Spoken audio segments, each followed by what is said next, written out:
이게 이제 카메라 위치하고 이게 좀 약간 적응이 되니까 첫날은 너무 얼어가지고.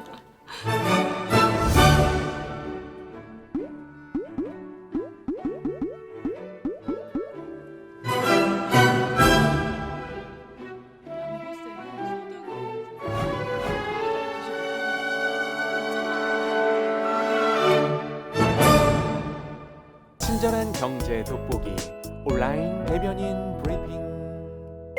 안녕하세요. 기획재정부 온라인 대변인 김정혜입니다.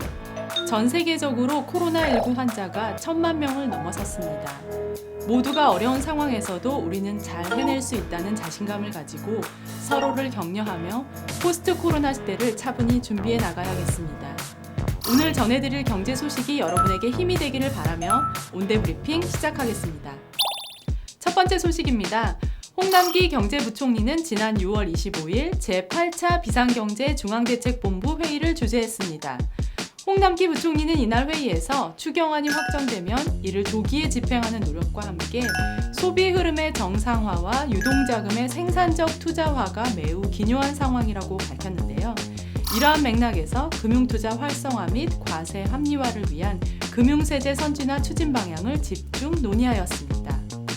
최근 금융시장은 신종 금융상품의 출현 등 급격한 변화가 진행되고 있지만 복잡한 금융세제로 인해 금융투자에 애로가 있다는 지적이 많았습니다. 이에 금융산업의 혁신을 뒷받침하고 생산적 금융으로 거듭나기 위해 금융세제 개편을 추진하고자 합니다. 금융투자 과정에서의 손실을 공제하기 위해 금융투자 소득을 신설하고 금융투자 상품에서 발생한 소득을 하나로 묶어 동일한 세율로 과세하고자 하는 취지입니다. 상장 주식은 연간 2천만 원까지 비과세하고 늘어나는 세수만큼 증권거래세를 단계적으로 인하하여 세수 중립적으로 추진하고자 합니다. 결과적으로 전체 투자자의 95%는 세부담이 경감될 예정입니다. 금번 개편 방향은 공청회 등 의견 수렴을 거쳐 7월 말 최종 확정안을 마련하여 2020년 세법 개정안에 포함할 계획입니다.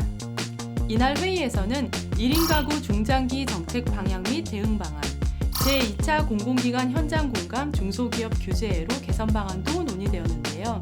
특히 나홀로 사는 1인 가구가 올해 전체 가구의 30%까지 증가함에 따라 정부는 소득, 주거, 안전, 사회적 관계, 소비 등 5대 분야를 중심으로 대책을 마련하였습니다.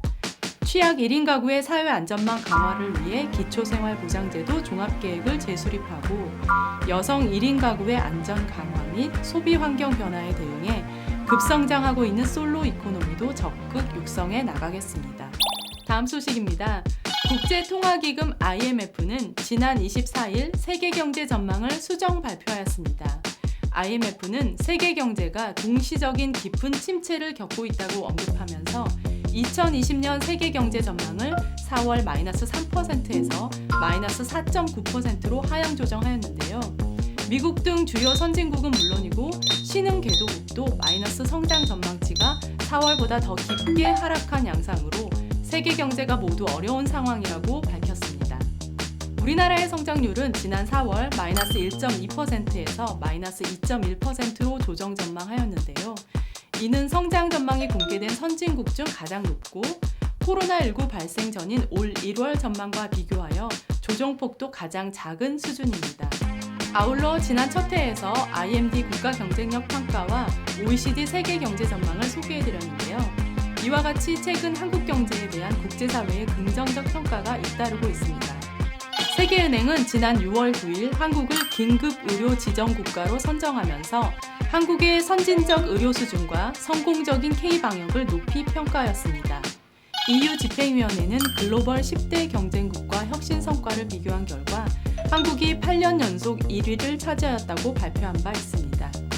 이와 같은 외부의 평가는 우수한 K-방역과 유연한 경기 대응을 바탕으로 코로나19 위기에서도 한국 경제가 비교적 선방하고 있다는 반증이라 하겠습니다. 본격적인 장마철이 시작되었습니다. 비 피해 없으시도록 주변을 미리 정리하시고 잘 대비하시길 바랍니다. 저는 다음 이 시간 더욱 알찬 경제 소식과 함께 돌아오겠습니다. 지금까지 기재부 온라인 대변인 김정혜였습니다.